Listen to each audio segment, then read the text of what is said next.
the key differences in caring for a neonatal or pediatric patient compared to adult. I think one of the biggest parts is actually the emotional piece of it.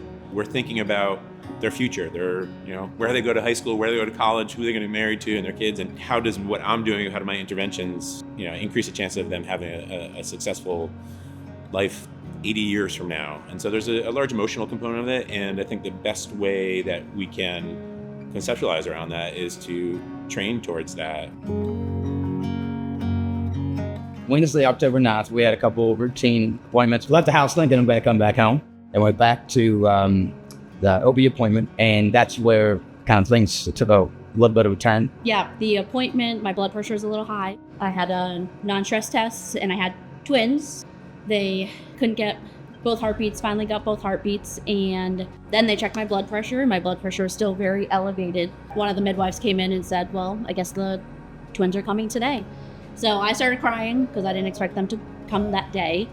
Taken to the OR very quickly, and Raylan was baby B.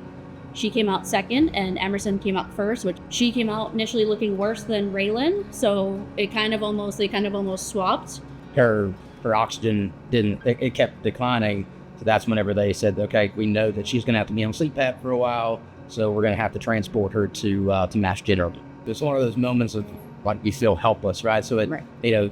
I have one daughter in a special care nursery in Concord, and I have one daughter that's on a helicopter on a flight to Boston. So it's a moment of just like absolute helplessness.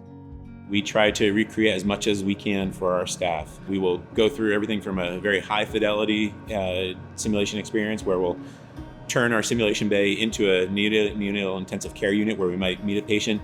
We also spend a lot of time on what we call low fidelity, but just mechanical skill repetition. So folks are comfortable using smaller equipment, smaller tools than we expect to see, than we're used to seeing in kind of the adult population that we care for.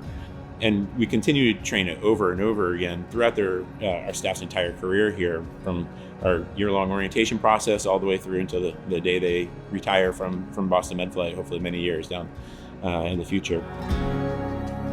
They came in with her on the stretcher with isolate, and very scary to see her like that because I honestly never got to hold her. They explained everything, asked how I was doing, made me feel very comfortable that she was going to be taken care of. They just made me feel at ease in a time when I obviously didn't know what was going to happen or so much uncertainty. And yeah, they definitely were just very nice and reassuring. The next day, so Thursday, the nurse that was there for the transport, she was showing videos of the transport, showing pictures to me. She was telling me that she was saying that Raylan was batting her eyes at Joe, and she explained, how much care they took with Amanda and with Raylan too. So it just, it made it feel like it was a much more personal experience than just a transactional medical transport.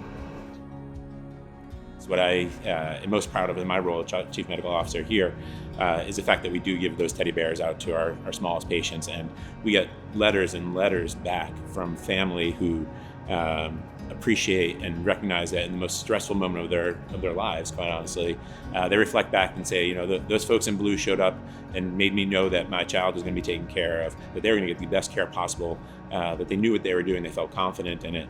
And I think the teddy bears are a great example of that, is that we haven't lost that human touch. We haven't, despite the fact that we provide excellent care medically to the patient, we also provide excellent care to the family in these really high stress environments.